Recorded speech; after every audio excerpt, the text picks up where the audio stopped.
Dear students, today we discuss green city. Green and city come from two different connotations in settlements. Green denotes everything that is agricultural and rural, and city is a language which stands for everything that is built.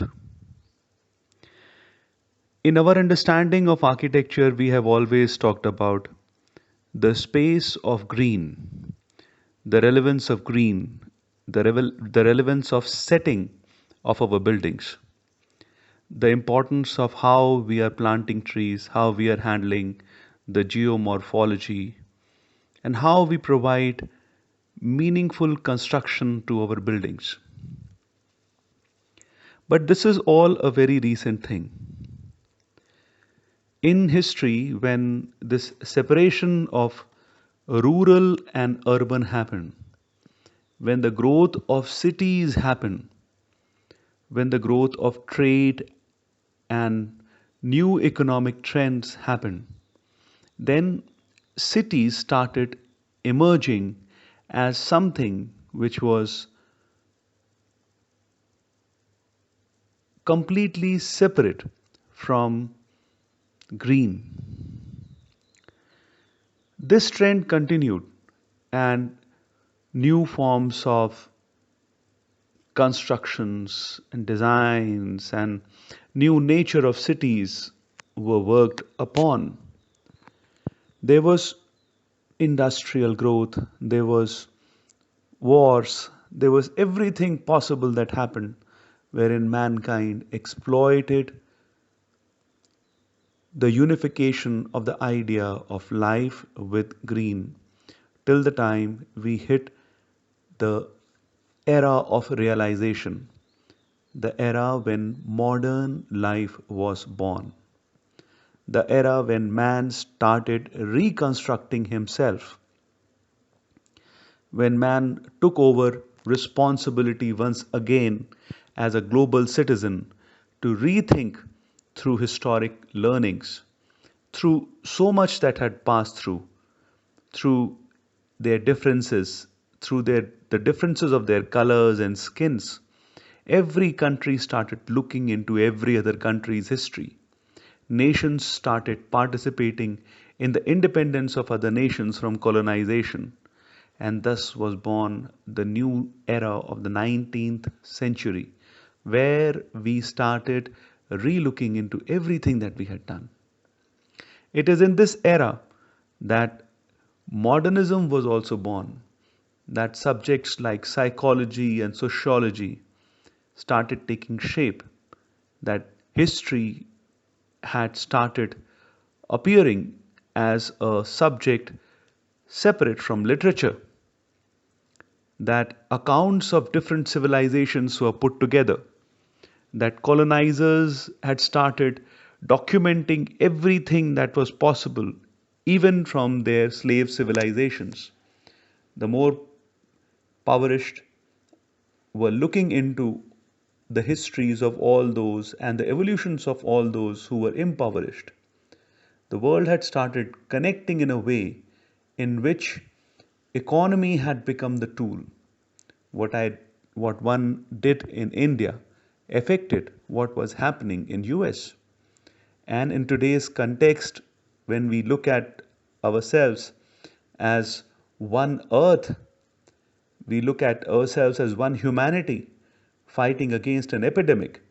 The content of this subject is realized that the great realization had started happening way back in the early 19th century. Green city, new urbanism, and smart growth are similar meaning words.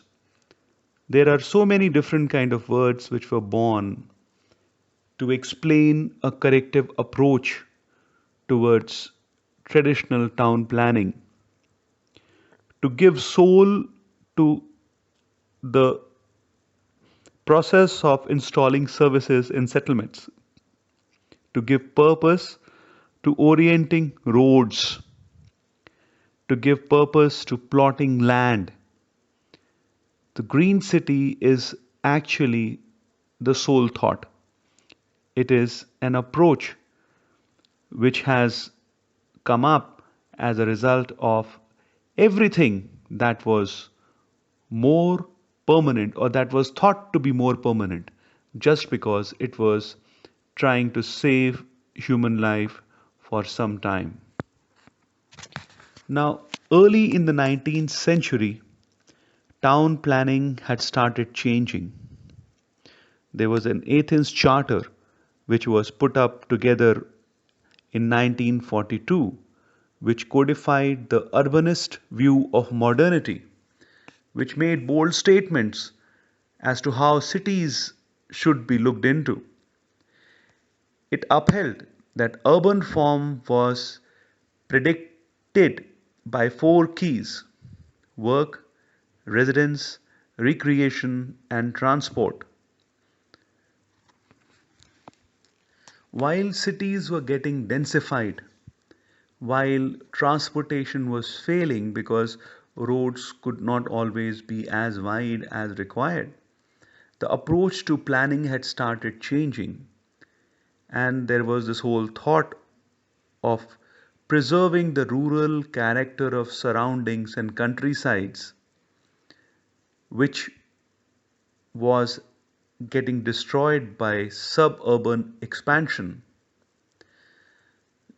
It was around this time that people had started planning for pockets of development clusters within natural settings, and they had started planning a reconnection between areas in such a way that the urban centers were connected to all the rural centers through a transit oriented development plan. After the signing of the first urban charter in 1942, the next one, that is the new urban charter, was signed in 1996 at Charleston. This urbanism, based on the return to traditional urban forms and typologies, was defined as the new, in contrast to the old and discredited urban language of modernism. Humanity at large had realized that there were innumerable errors and mistakes that had been done while planning urban sprawl and while thinking of models of modern cities, starting from the era of form follows function to this period of rediscovery in the 1970s, when modernism was challenged, or rather announced to come to an end, by Dennis Scott Brown and Robert Venturi in around 1972 with the famous book Learning from La Vegas. By and large, the profession had realized that the skin of the building and the footprint of the building was different from the purpose of the building. Architects slowly learned the lesson of history that external walls need not merely enclose and express the building's internal functions, but could independently shape and modulate external space. आप लोग समझ रहे हैं?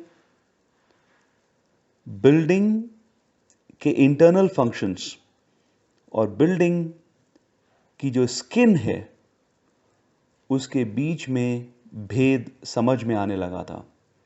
ये समझ में आने लगा था कि बिल्डिंग की जो स्किन है उसका एक बहुत बड़ा रोल है सिटी की तरफ, अर्बन की तरफ.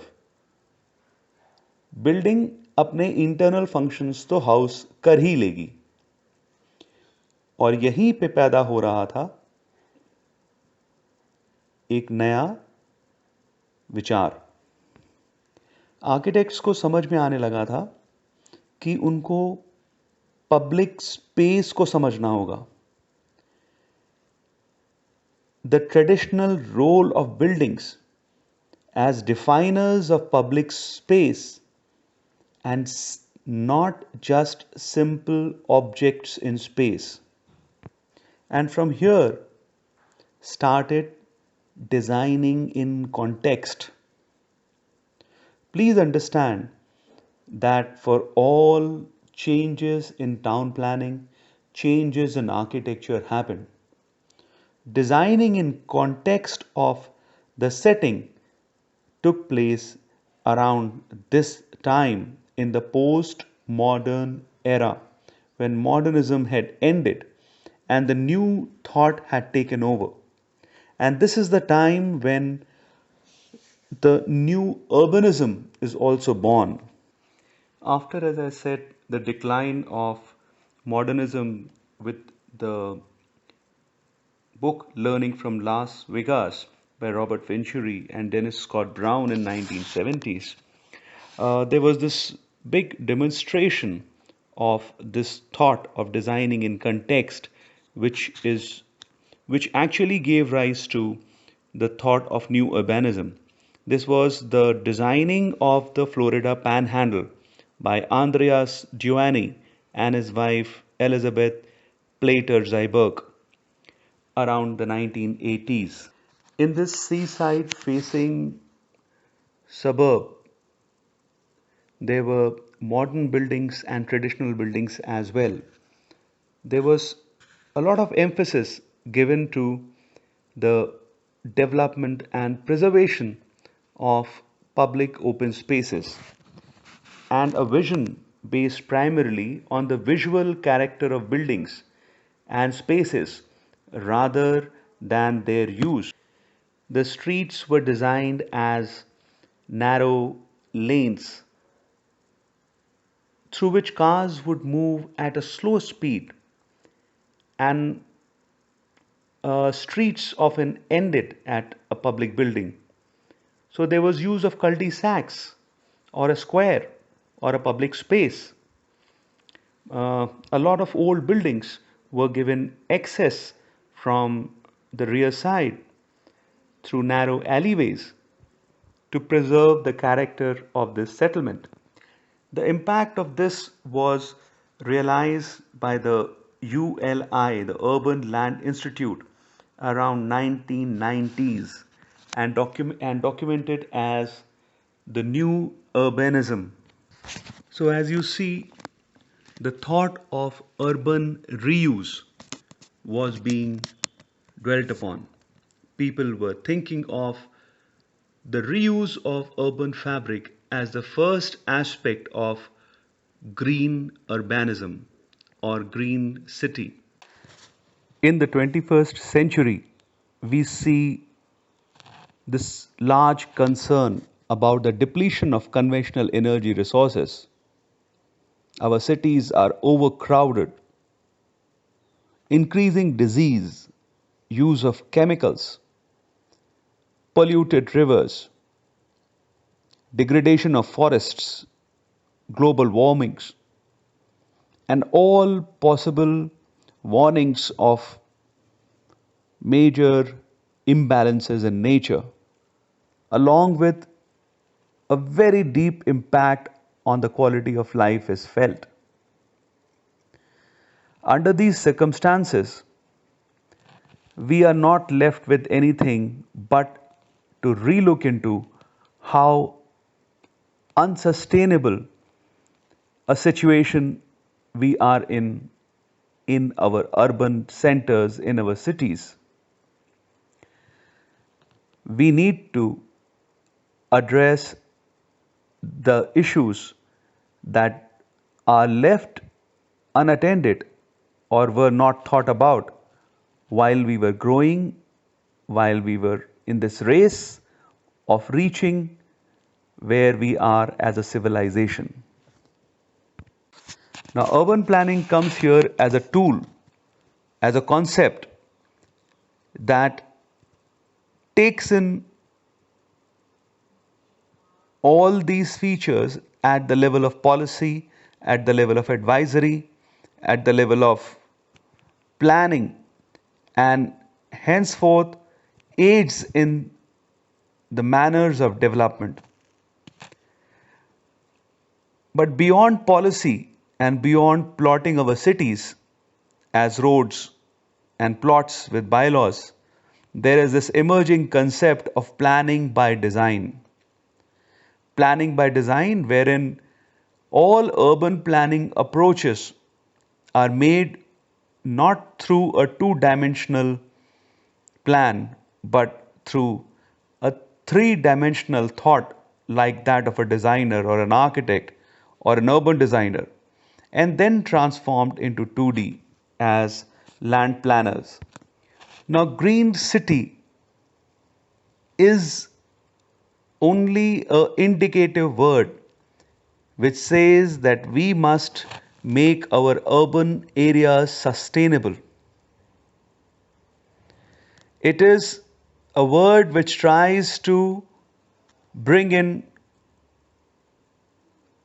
an awareness to keep our ecosystems and our green infrastructure alive while we are living as close communes, as urban centers.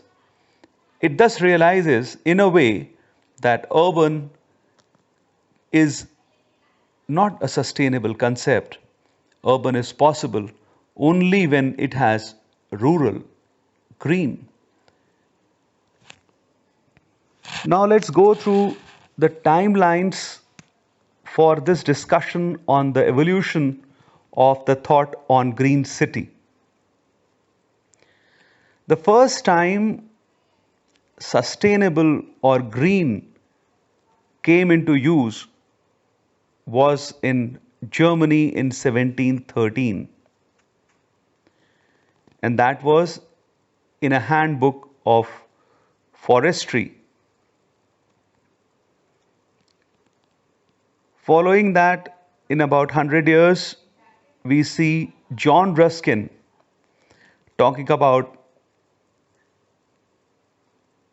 buildings should be thought of in terms of their massing and reach towards the subliminality of nature. This he did in his book Seven Lamps of Architecture, in the Lamp of Power. After John Ruskin's indicative sustainability or sublimity of nature, the Green City movement, wherein Letchworth and Walden in Hertfordshire were transformed as Garden City, came through in the 1898. Many masters like Le Corbusier formulated the Ville Radiuse, the radial city concept, wherein there were high rises and huge open spaces. This was in 1930s. This was followed by the Athens Charter during the annual CIAM that had started happening along with modernism. And it was in the fourth CIAM that the Athens Charter in 1933 was declared. It said that districts should occupy the best sites and a minimum amount of solar exposure should be required in all dwellings. Urban areas should be away from highways. The idea is that humanity had continuously been talking about these things, about green, about sustainable, about small measures, about large measures. It was then in 1984 that the word biophilia was used by E.O. Wilson and Eric Fromm who were botanists and biologists, and then forth it was used for architecture and biophilic cities and settlements. Sustainability as a word came into use again in around 1987. I don't know whether you all remember the Bhopal gas tragedy of 1984. So 1987 carried the environment, carried the background of the Bhopal gas tragedy. Also, when the UN and the WHO listed sustainability as one of the Millennium Development Goals for 2000. This was done in 1987 and it is listed in the MDG 2000. The Charter for New Urbanism, something that we have been talking about earlier also in this discussion, came in 1993. The Charter for New Urbanism covers issues such as historic preservation, safe streets, green buildings, and therefore development of brownfield land. This was by and large followed by many projects like the historic reconstruction of New Market in Dresden, which covered issues such as historic preservation and so on, the High Line, and many other projects that will be shared with you by architect Poonam Upadhyay soon after this introduction to the subject is over. Urban must strive for a net zero urban. To become sustainable, urban must become net zero. To ensure a viable future, city must take leadership. Only when a city takes leadership will the rural and the environmental issues be taken care of. A city is a great learning. When you live in a city, you imbibe its value systems. Say, for example, you live in an overcrowded city where when you are walking on streets, like our Indian streets, somebody touching you, somebody edging you, somebody brushing against your shoulders, somebody walking past you is all by and large an acceptable phenomena. In queues, when people line up for tickets, when people line up in ATMs, when people queue up in banks, in these queues, they almost move into each other. It's all acceptable. But in first world countries, in countries like Europe and US, it's not a done thing. The city culture or the culture of a nation or the culture of an urban comes from how its building, how its spaces, how its settlements are planned. Here in a third world country, we almost live one on top of the other. And with mass migrations in between rural centers and urban centers, it is a very odd mix. There is no homogeneity, and we can see the silent learning of people from their cities in practice. So, when we are talking about new concepts in urban planning, we must understand that the change in planning, the change in city type is not just important for making it sustainable. It is also because a city is a silent school. A city builds in small value systems. In a place where people get out of their houses and sit in their cars and drive up to a mother dairy or a milk booth or a convenient shopping store, which is not even 500 meters from their houses, buy their stuff and come back. It is primarily because walking on roads is not a pleasure. Walking on roads is a threat. It is a big possibility that a car or a bike or any other vehicle would ram into you if you are walking on the road because there are no pedestrian walks. There are no areas where within a settlement people can walk. Henceforth, people also ride vehicles to be safe.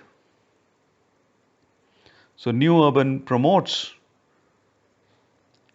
the creation and restoration of diverse, walkable, compact, vibrant, mixed use communities. While it is talking about the same components of conventional development, but it is highlighting a more integrated approach in the formation of these communities.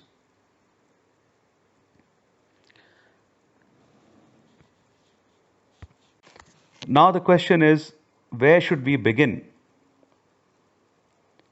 Should we begin by correcting all that we have done already? Revitalizing downtown projects, replanning old cities, reconditioning water bodies and depleting greens, reusing public infrastructure, and other facilities that are lying unused. And along with that, we should also bring in the reuse of conventional energy, planning better neighborhoods, planned developments as human schools, as I had already explained in the discussion. Design oriented planning, we had already discussed,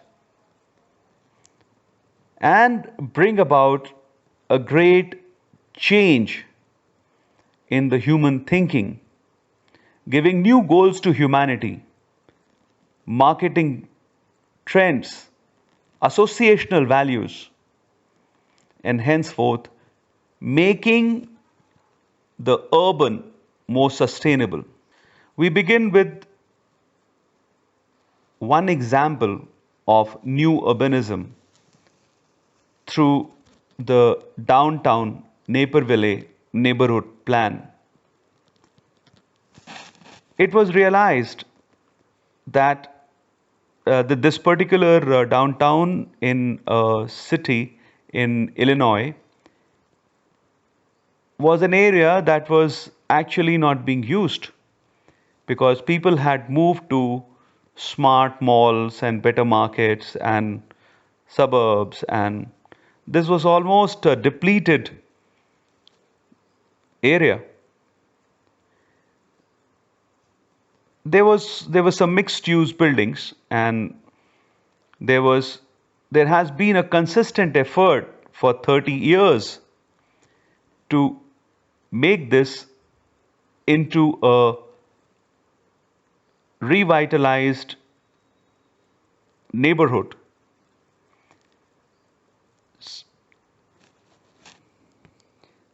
It is now successful in the sense that it's lively, attractive, and has a distinct sense of place.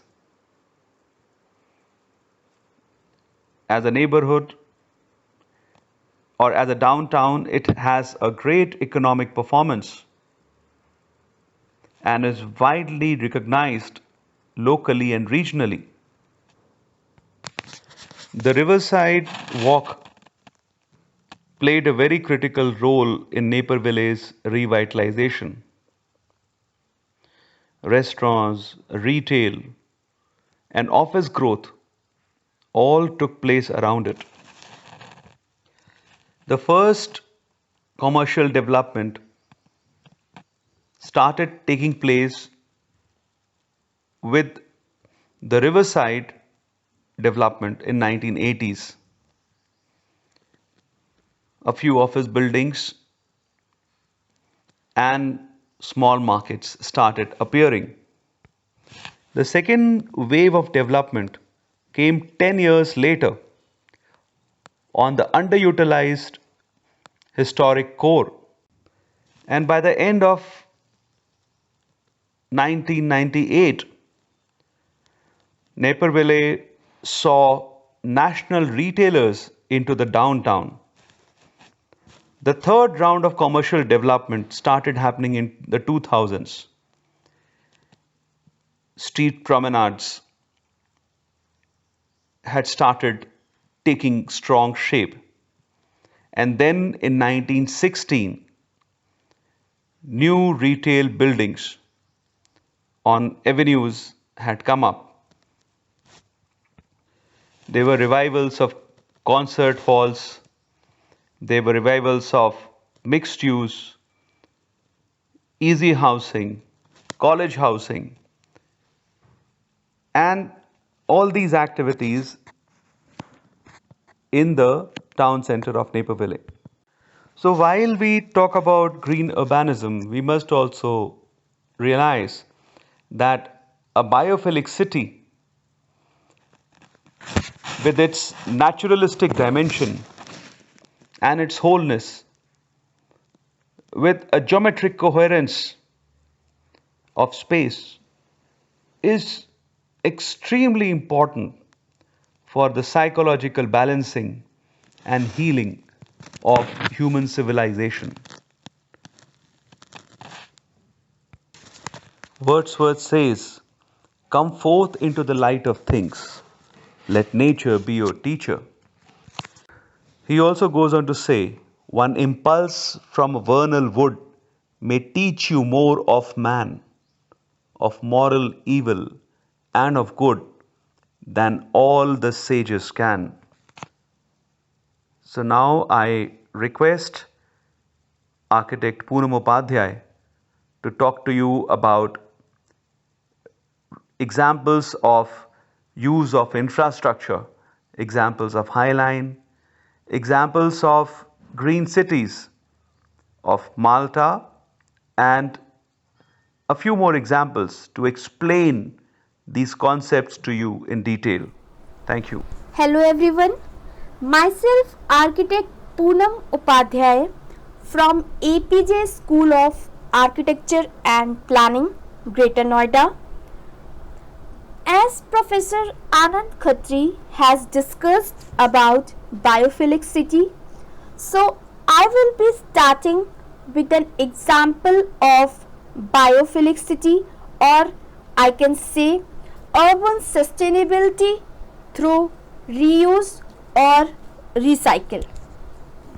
The case of reuse of highline, which is 1.45 mile long elevated linear park, greenway and rail trail, which is created on a former New York Central Railroad spur and which is situated on the west side of Manhattan in New York.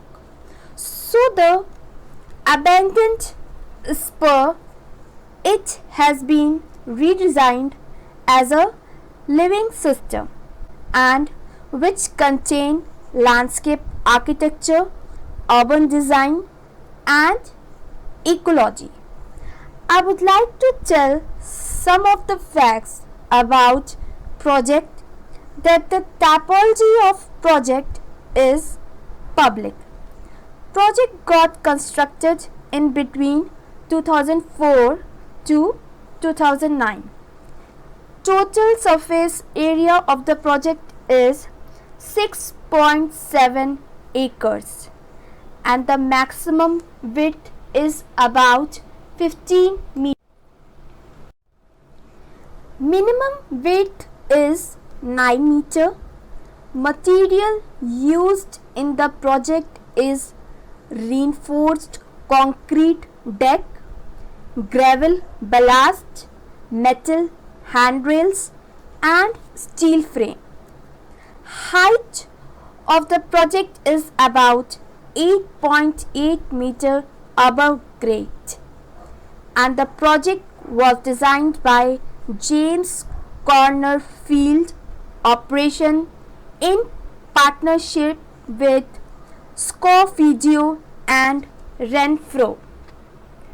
Project basically promotes principles of urban regeneration, adaptive reuse and ecological sustainability. Here preservation and innovation have come together to establish an corridor for people, habitat and wildlife, which also provides valuable open space to New York City. Now, next is what are the transformations throughout the ages and what are the intervention in High Line. So from 1800 to early 1900, freight trains run on a street level tracks. As you can see from a figure below, how the freight trains run on a street level tracks, and it basically creates very dangerous condition for pedestrian, and the 10th Avenue became to be known as Death Avenue.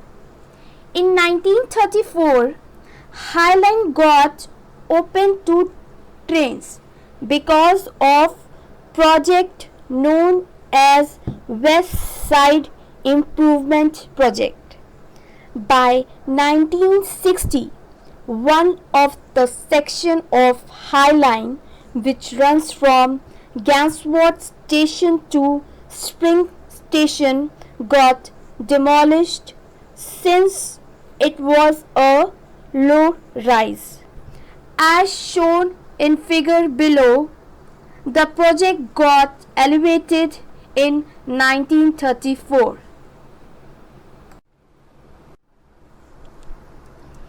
In 1980, because of the increase in trucking, use of the High Line declined through 1970s and stopped in 1980. In 1999, Joshua David and Robert Hammond has given an idea to preserve and reuse this project as a public space. In 2009, the first section of High Line got open to the public, and it was an innovative example of industrial reuse. And in a present day, it is a continuous 1.45 mile long greenway which contain more than 500 species of plants and trees.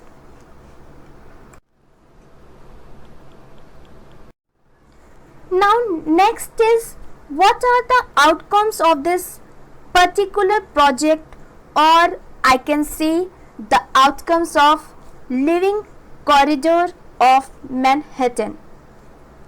High Line provides irreplaceable opportunity and public benefit. It also links three neighborhood which provides an open space and also the transportation opportunities for the public. It provides unique linear experience. No other open space or transportation corridor allows a people to walk for 22 blocks without crossing a single street. It provides a strengthening community and provides profit from higher property values which are basically obtained from frontage on a public open space. Now coming on to the design strategy of High Line. The design basically aimed to refit the industrial conveyance into a post-industrial instrument of leisure.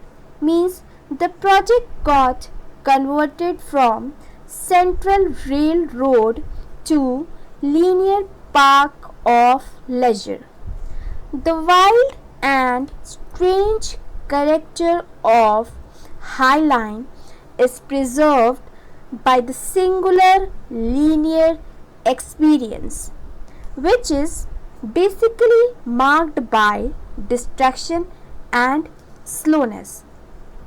When I say slowness, and if we see left hand side figure, it means pedestrian movement is not continuous and it has been slowed down by creating distraction in the form of scattered vegetation.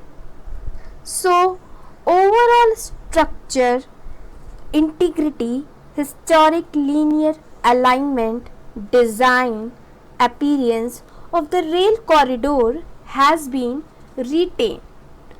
Apart from that, the linear park also provide some of the opportunities for small. Now next is visual corridor analysis.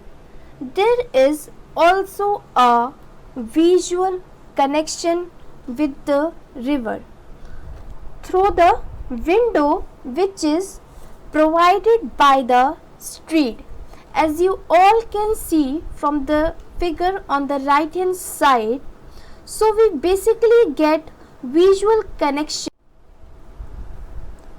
Now coming on to the part plan analysis. As you can see from the figure which is given below, when I was saying that the High Line has wild character which is maintained by slowness and distraction, means pedestrian movement is not continuous. It has been distracted by provision of these scattered vegetation. Now next is circulation analysis. So the circulation in High Line is clearly shown in figure. Up to a certain distance it is continuous, and then we go downward and again it is continuous and so on. So the paving system is of linear concrete planks with open joints and they are tapered edges, and it seems like they permit free flow of water. And in the left hand side figure we can see that there is a intermingling of organic plant life with hardened material. Now coming on to the planting. So in the below figure the circle basically represents tall shrubs or small trees, and the green spaces basically represents wild grasses. In Highline, we can see a wild, dynamic character, which is because of selection and arrangement of grasses and plants. Highline has self-seeded landscape that grew for about 25 years on the neglected rail track. There are various species of perennials, grasses, shrubs, and trees. For their hardiness, sustainability, texture, and color variation, which basically focus on native species, and they are chosen by planting designer Pete Odolph. So, Highline is essentially a rooftop garden.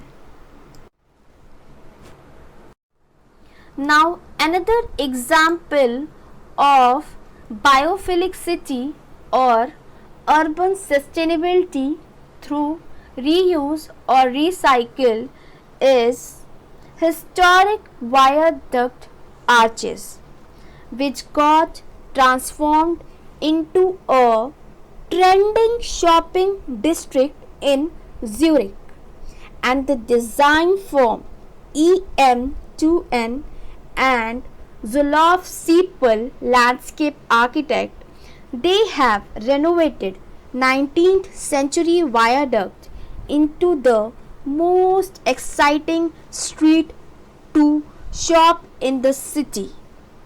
As shown in the below figure, architect and landscape architect, they have inserted black steel clad structures beneath 36 viaduct arches that consist of restaurants, art galleries, and shops.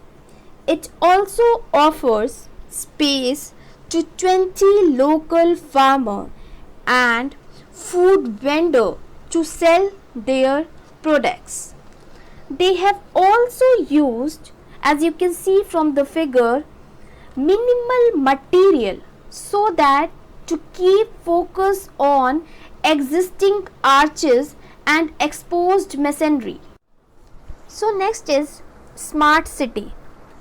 A city is said to be smart when the city has the investments in socio-human capital, urban infrastructure, and rational management of natural resources, which encourage a sustainable economic development.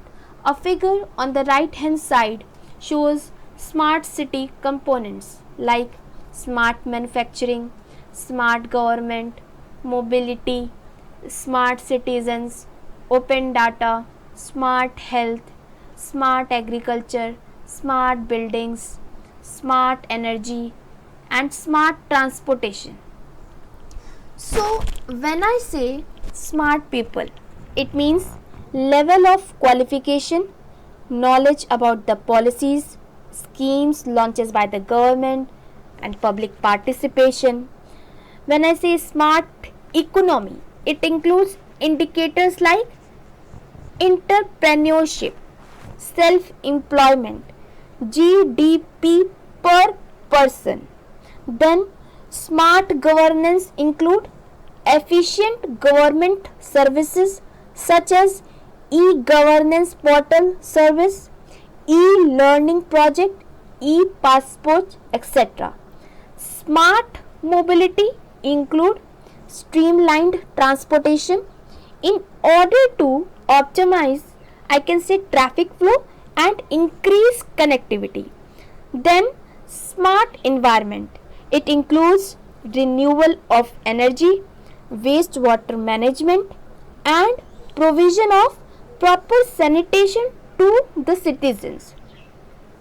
So the smart city has basic infrastructure that uses smart solution to make infrastructure and services better, and also relies on area based development.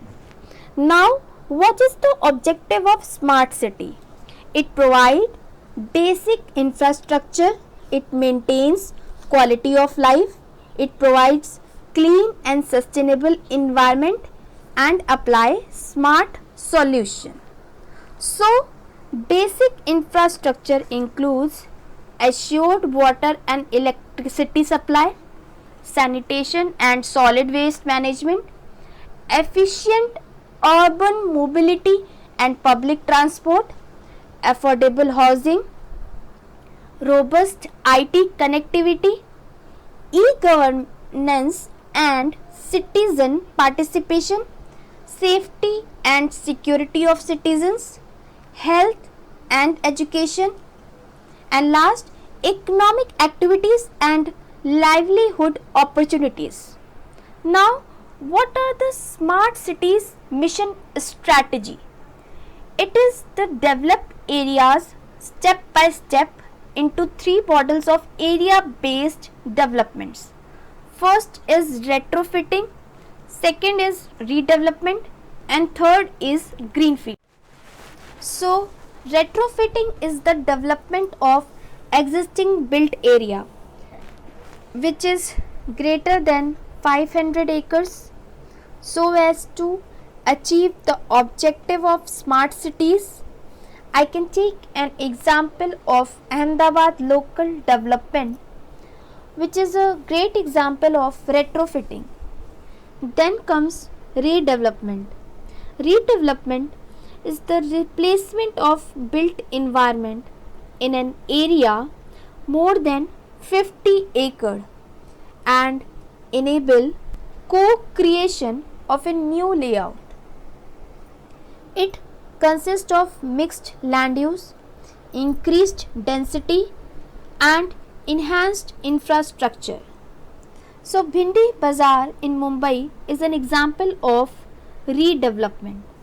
Then comes greenfield.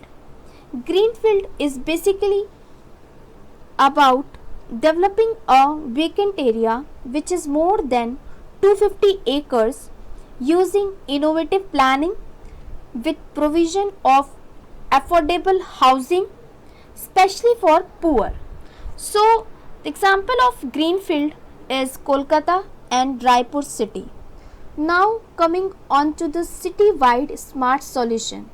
So the first point is e-governance and citizen services, which include public information and grievance redressal, which basically covers the receipt and processing of complaints from citizens and consumers. Then second is electronic service delivery. Third is citizen engagement. Fourth is citizen city eyes and ears. Fifth is video crime monitoring.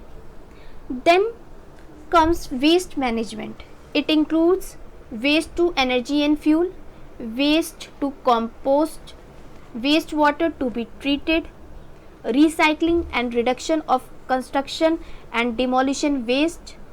Then comes water management, which includes smart meters and management, leakage identification, preventive maintenance, then water quality monitoring. Then next is energy management, which includes smart meters and management, renewable sources of energy, energy efficient and green buildings. Then next is urban mobility, which includes smart parking, intelligent traffic management, integrated multi-modal transport. Then the others are telemedicine and tele-education, skill development centers, incubation. Now coming on to the example of redevelopment, which is Bhindi Bazaar in Mumbai. So the left hand side figure shows the present layout of Bhindi Bazaar, which has been created into a sustainable living and working environment, and the right hand side figure shows you the proposed land use of Bhindi Bazaar. Now, what are the features of the Bhindi Bazaar? So, it includes quality space for 1250 business. It has upgraded 3200 homes and rebuilt the life of 20,000 people. Now, what are the smart and sustainable development in Bhindi Bazaar? So, the first point here is it has well spaced and aligned buildings that provide better natural light and ventilation for the residents. Second is it is pedestrian friendly neighborhood with tree lined footpaths and recreational areas. Then third is it has well planned garbage handling and disposal system and sewage treatment plant. Then fourth is rainwater harvesting. Fifth is organized parking facilities it has. Then sixth is it contains solar panels and efficient fittings. Then last is it contains modern technology for better security. So it also had a smart business.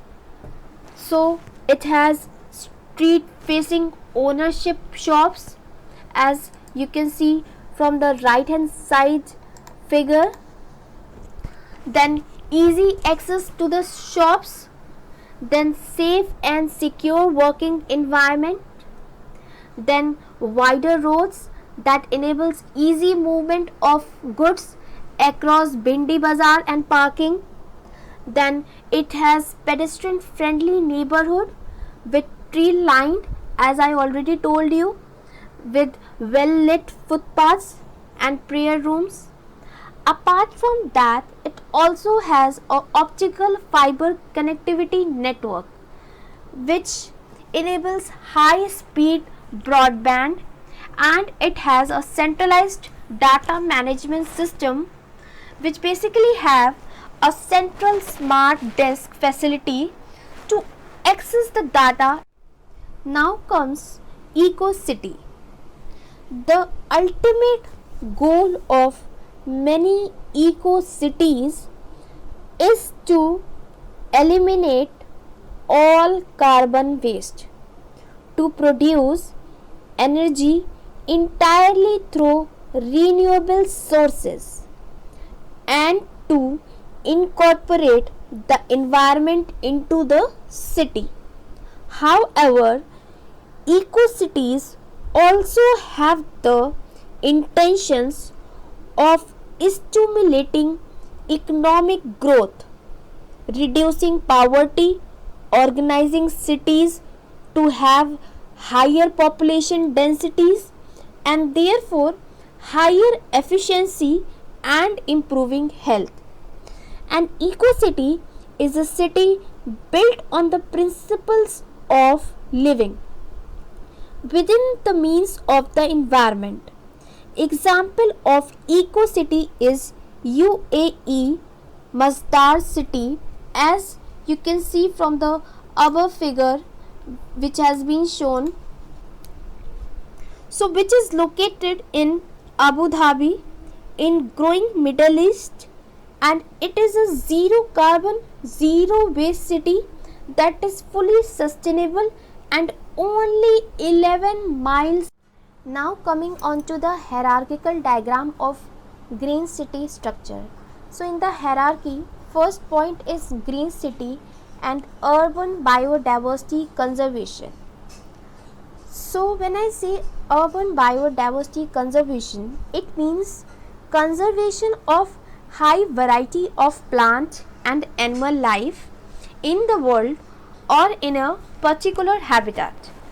Second point is green development, and the third point is green infrastructure, which is interconnected to various aspects like bioarchitecture. So bioarchitecture is basically design and construction of building in a ecologically friendly manner, and I can also say design and construction of buildings that reflect structures that are found in nature. Then it is further divided into three parts, that is green roofs, outdoor green walls and greenhouses. Then we have green spaces and green paths, which is again divided into two parts, green and blue ecological corridors and bicycle lanes. Then we have urban forests, urban farms, green belts, which is basically divided into three parts, forest, riparian vegetation and crops.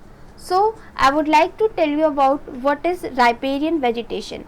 So it is basically an interface between land, river or stream, and it is also the proper nomenclature for one of the terrestrial biomes of the earth. So plant habitat and communities along the river margins and banks, they are called as riparian vegetation. And apart from that, urban forest, green and blue ecological corridors, I will be further discussing in my next slide. So the next topic is essential elements of green cities. Now the first point in the essential elements of green city is green corridors or greenways. So they are the network of linear areas which are planned and managed for multiple purposes, including biodiversity conservation and recreation. So the Greenwich Park in London is the example of green corridor, as you can see from the right hand side figure given below. So it is a former hunting park in Greenwich and one of the largest single green space in southeast London. It covers an area of about 74 hectares, and in the 15th century the park was used for hawking and it was mostly heath land. And in the next century the deer was introduced by Henry VIII for hunting purpose. James I enclosed the park with a brick wall which was 12 feet high and 2 miles long.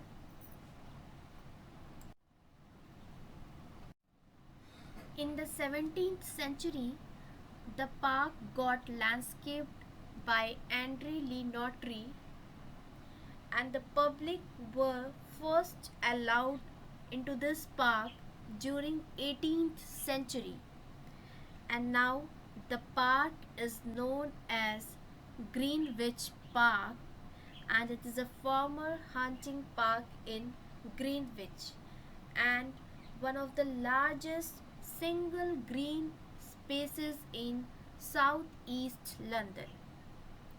Next is blue-green corridors. So they are the instruments which integrate water surface and green areas with the intention to manage flood risk and to maintain biodiversity. So below there are two figures which are the examples of green blue corridor in European cities. So figure A on the right hand side is a figure of Frankfurt am Main. It is basically an central German city on the river Main, and on the left hand side, which is figure B, is a old town of Bruges, Belgium, which is basically an example of blue-green corridor.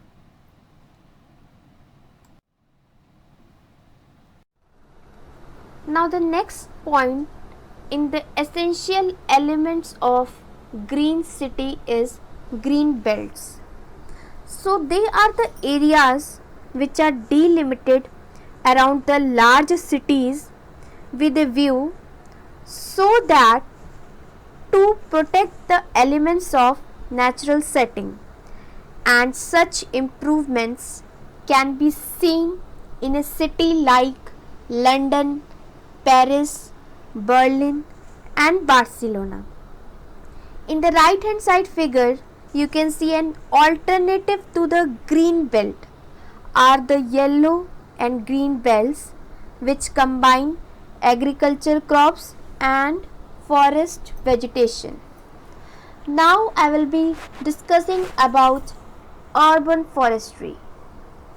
It is the management of trees so that they can contribute to the sociological, psychological and economic well-being of urban society. It deals with individual trees, woodlands and group of trees. Urban forestry reduce urban heat island. When I say urban heat island, it is an urban area that is significantly warmer than its surrounding rural areas due to human activities. It also reduces urban pollution, it reduces runoff and increases infiltration. So now coming to the example of green belt. So the example that I have taken is Delhi Ridge, which is sometimes simply called as the Ridge, and it is the ridge in the National Capital Territory of Delhi in India. So it also acts as a green lungs for the city and basically protects Delhi from the hot winds of Rajasthan to the west, and it lies in the northern Aravalli Leopard Wildlife Corridor. The northern ridge or the old Delhi, it basically represents the hilly areas near the Delhi University and is by far the smallest segment of the ridge. The central ridge or the New Delhi, it was made into a reserved forest in 1940, which stretches from south of Sadar Bazaar to Dhaulakua, and it basically has an area of about 864 hectares. The South Central Ridge or Mehrauli, which is centered on Sanjay Van near JNU and Vasant Kunj, it has an area of around 633 hectares, and the large chunks they have been encroached and built upon approximately 70 hectares near the scenic farms, and they are being developed as the Tilpat Valley Biodiversity Park. So the southern ridge or Tughlakabad has an area of about 6,200 hectares, and it basically includes the Asola Bhatti Wildlife Sanctuary and also includes Bandwari and Mangarbani Forest. Another point of essential elements of green city is green buildings. It refers to both a structure and the application of processes that are environmentally responsible and resource efficient through a building's life cycle, from planning to design, construction, operation, maintenance, renovation and demolition. So the figure on the right hand side is a figure of ITC Green Center Gurgaon, which is basically a platinum rated building in India. It has features like stormwater management, solar thermal technology, minimal exterior lighting, separate smoking rooms with exhaust system, and zero water discharge. Another great example of green building is TERI, the Energy and Resources Institute, earlier known as Tata Energy Resources Institute. So I would like to tell you some of the facts about the TERI project. The location of the site, it is basically 30 kilometers south of Delhi in northern Haryana at Gol Pahadi, and the site basically includes the forest area and patchy green areas, retreat center, then micro propagation technology park. So the site plan is on the right hand side and the site area is around 36 hectares. Climate is composite, building typology is institutional, architects are Sanjay Prakash and Terry. So the next is the design features of the building. The building has a roof insulated with vermiculite concrete and china mosaic white finish. It also has an insulated walls using expanded polystyrene insulation, and the buildings are designed in such a way that the wind direction can be redirected. Deciduous trees has been used in the south to shade the building in summer, and in the winter these shed their leaves, thus letting the winter sun in. And the building has been oriented along east-west axis so that to have a maximum exposure along north-south side. And the south side of the building has been partially sunk into the ground so as to reduce the heat gains and losses. And the conference room, it basically enjoys glare free daylight through skylights, as you can see from the right hand side figure which is given below. Then comes the root zone system in TERI building. So in a building, wastewater is recycled by a root zone technique. So in root zone technique, the roots of phragmite plants. So phragmites are the plants which basically clean the water. So it has a special capabilities of collecting the waste at the roots so that it cleans the water, and which is then used for irrigation, and it cleans 5 meter cube of water every day. So we can imagine the amount of water that has been cleaned every day.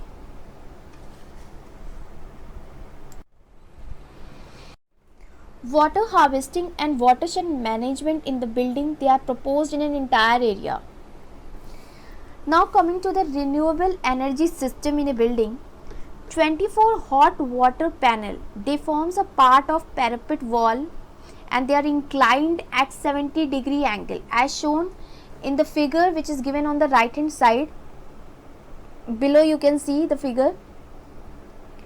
It basically fulfills the daily requirement of 2000 liters daily at 65 degrees Celsius. Now next is photovoltaic panels. So solar water heater, they basically taps the sun's energy directly, and a series of photovoltaic panels, they capture the energy and store it, and then by recharging a bank of batteries. A number of panels, each panel is about 1.1 meter by 1.2 meter, and they are joined and they form an integral part of a roof of a building. The panels generate up to 10.7 kilowatt peak of energy, which is fed into a 900 ampere hour per 240 volt battery bank.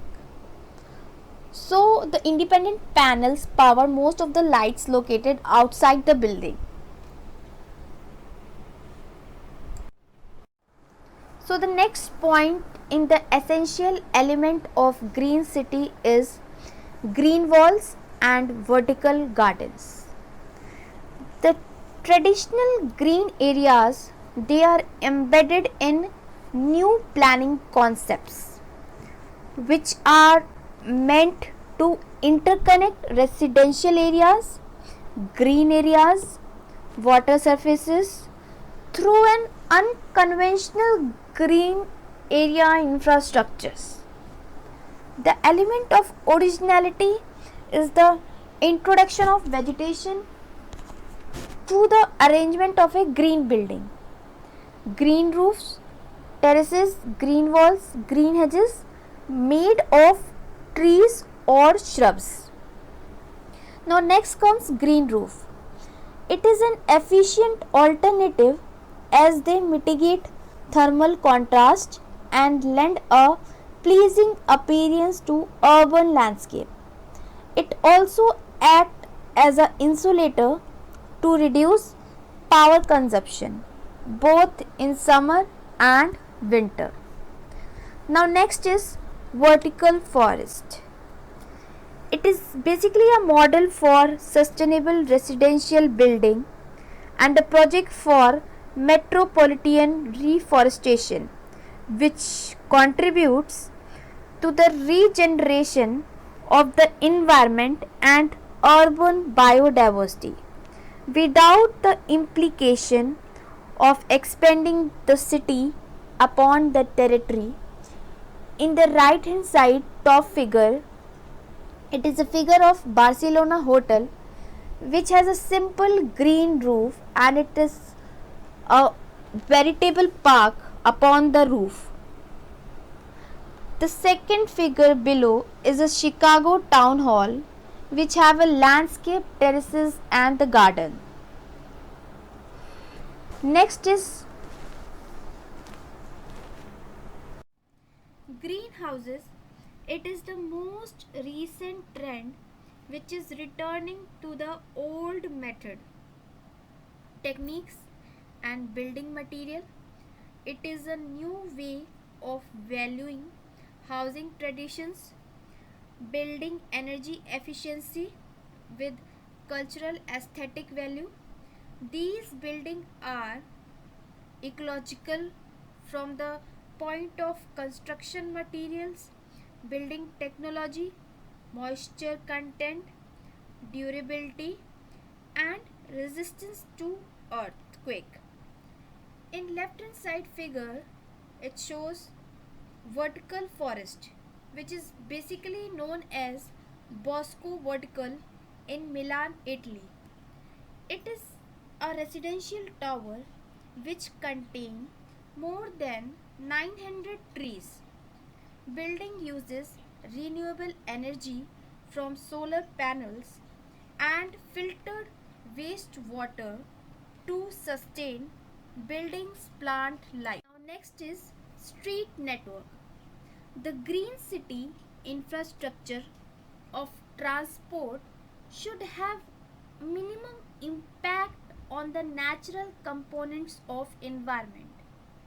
When ground is covered by concrete or say asphalt, so soil property becomes worse in that case. Impervious increases, the risk of flooding contributes to global warming and affects biodiversity. Bicycle lanes, which are the compulsory element of the urban transport infrastructure, and it promotes sustainable urban mobility. Now I will be talking about planning consideration in green city. The first step in designing for well-being is to ensure clean water and air. Then introducing zoning that basically requires mixed use of neighborhood space. Then comes investment in public transportation. Efforts and policies to cut waste, reduce water consumption, strict the building codes that favors green technology, encouraging knowledge based creative economics, providing access to affordable and healthy food, encourage grassroots efforts to engage citizen. Then figure on the right hand side shows the elements which act as a cherry on top. The first one is green parking, then second figure is of floating garden, then third figure is of which is below, which is of green tram lines, then fourth below figure is of canal wall, and then fifth, the last figure which is given below is of green roofs. So next is the benefits of green city. The first point is urban advantages. So in urban advantages, more green space within a city boundaries can improve the urban environment, helping regulate air quality and climate, reducing energy consumption by countering the warming effects of paved surfaces, recharging groundwater supplies, and protecting lakes and streams from polluted runoff. Then second is improved air quality. Trees, shrubs, they remove smoke, dust and other pollutants from the air. Reduce soil erosion. A dense cover of plants and mulch, they hold soil in place, keeping sediment out of lakes, streams, storm drains, and reducing flooding, mudslides, and dust storm. Then, fourth is natural resource conservation. By using trees to modify temperatures, the amount of fossil fuel used for cooling and heating is reduced. Then last is improved human psychology. Now coming on to the economical benefits. Landscape renews business districts. Nature increases work productivity, and employment and tourism boost. Green space can improve property value. Green also helps in decreasing air conditioning cost. Parks can improve property value. Fast growth, major economic growth. Now coming to the lifestyle benefits. Privacy and tranquility are the lifestyle benefits. Lower crime and enhanced self-esteem. Good landscaping increases community appeal, which is also a lifestyle benefit. Mood enhancer is also a lifestyle benefit. Now coming on to the health benefits. Our health is better when better health is linked to green space, regardless of socio-economic status, rich or poor. People who are using green space, they more likely to take exercise than those who don't. More time people spend in outdoors, the less stressed they feel. Increased likelihood of physical activity across all age groups. Reduced violence and aggression is also one of the health benefits. Now the case study that I covered for Green City is Vancouver. If you see on the right hand side figure, Vancouver is located on the Pacific West coast of Canada.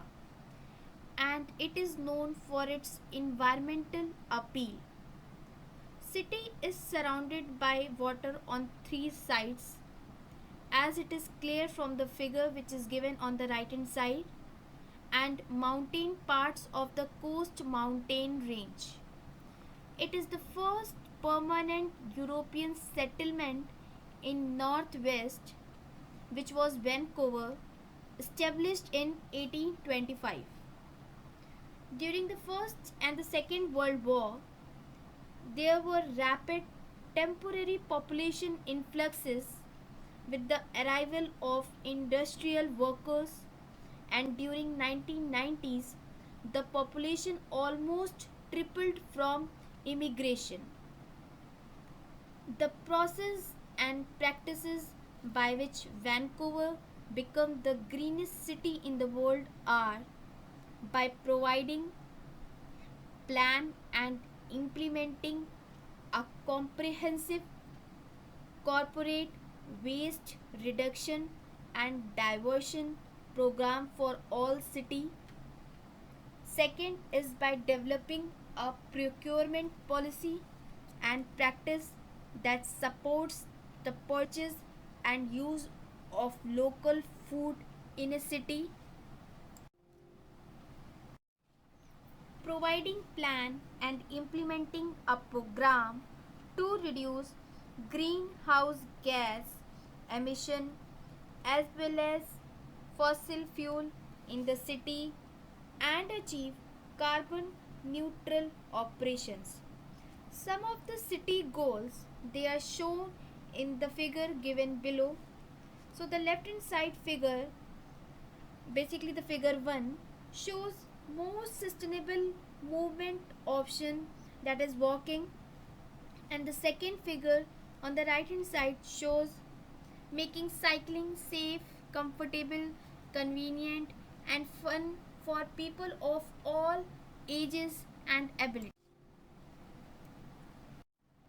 The city has created 1305 hectares park space and 4021 community garden plots and planted about 12,500 trees. The city has reached 58% residential waste diversion and 16% increase in water consumption. The city has reduced greenhouse gas emissions in existing buildings by 3% and in the whole community by 4%. The city has increased the share of trips by foot, public transit, bicycle from 40 to 44%. The figure given below on the left hand side shows planted barriers which help in greening the street, improving quality for pedestrian and cyclist. The figure on the right hand side, which is shown below, it shows basically the green lane coloring was used at all conflict zones where vehicles could cross like bike paths. Another case study is Malta, which is situated close to three major continents. They are Europe, Middle East and North America, as you can see from the right hand side figure. It is situated in the south of Mediterranean Sea, as you all can see from a figure which is on left hand side, and it is a group of 3 islands. The other 2 islands, they are called as Gozo and Comino. The location of Comino and Gozo, you can refer it from the figure which is on the left hand side. So now I will be talking about the major town in the Malta city, which is known as Valletta, and which is basically a historical city, and it is a World Heritage Site. The location of Valletta is also given in the figure which is on the left hand side. So the natural attraction of Malta city, it is basically a coastline which is characterized by rocky areas. The figure above shows a coastline which is basically characterized by rocky areas. Water around the island, they are among the clearest water which is found in Mediterranean Sea, with a visibility down to 50-meter below. So it gives an opportunity for the visitor to interact with marine creatures. Apart from that, there are many temples and churches in Malta which basically form the part of culture and heritage of city. Now coming on to the green infrastructure in Malta. In Malta, one can see ecological coherence of nature and its integration to a broader landscape. Green infrastructure in Malta is a new concept and government has introduced to preserve Malta biodiversity, as the island is a home to a varied habitats and contain endemic, indigenous and migratory species. When I say endemic species, it means they are those plants and animals that exist only in one geographical region, and indigenous species are those which are native to a given region or ecosystem. At a national level, there is a policy given to protect ecological corridors by provision of rubble wall in agricultural areas which provide connectivity for faunas. These walls are found everywhere in Malta and they serve as a border between fields and farms. And the figure is shown on the right hand side, which clearly shows a rubble wall.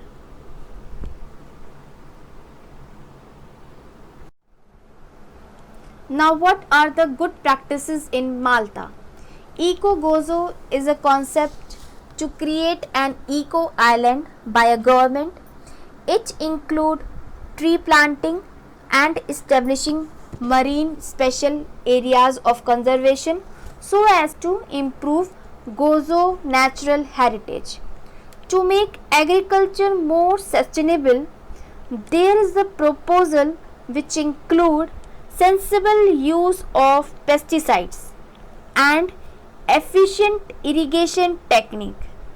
Then there is a program named as Alter Aqua Water Program. It included the installation of 4 innovative rainwater harvesting systems which is of 5 lakh liter capacity and which has been installed in 4 primary schools. This program includes education program and include workshop on the development of education material in English as well as in Hindi. Now, what are the good practices in Gozo Island? ERDF, which is basically European Regional Development Fund, which is on renewable energy facilities which are provided in public building in Gozo, and installation of around 1500 photovoltaic panels on the rooftop of Gozo public building. There are finally about 230 photovoltaic panels which are installed on the rooftop of all the 15 apartment blocks. The last but not the least is public garden and the Gozo biodiversity. The historic Villa Rundle gardens contain a large variety of trees and shrubs, and between 2009 and 2012 it was enhanced to be provided with recreational facilities and an open space for families. Then comes Gozo Biodiversity Explorer. It was launched in 2015 so as to create a botanical database on all trees and shrubs in public garden in Gozo. General information regarding different species, they were displayed on text engraved acrylic plaques on trees. The greater vision is to cover all public gardens in Gozo and to establish an online database on the Eco Gozo website which is related to the information of different species. Lastly, I will be concluding my lecture by stating that green cities are able to guarantee the self-sustainable cities of the future. Thank you for your precious time.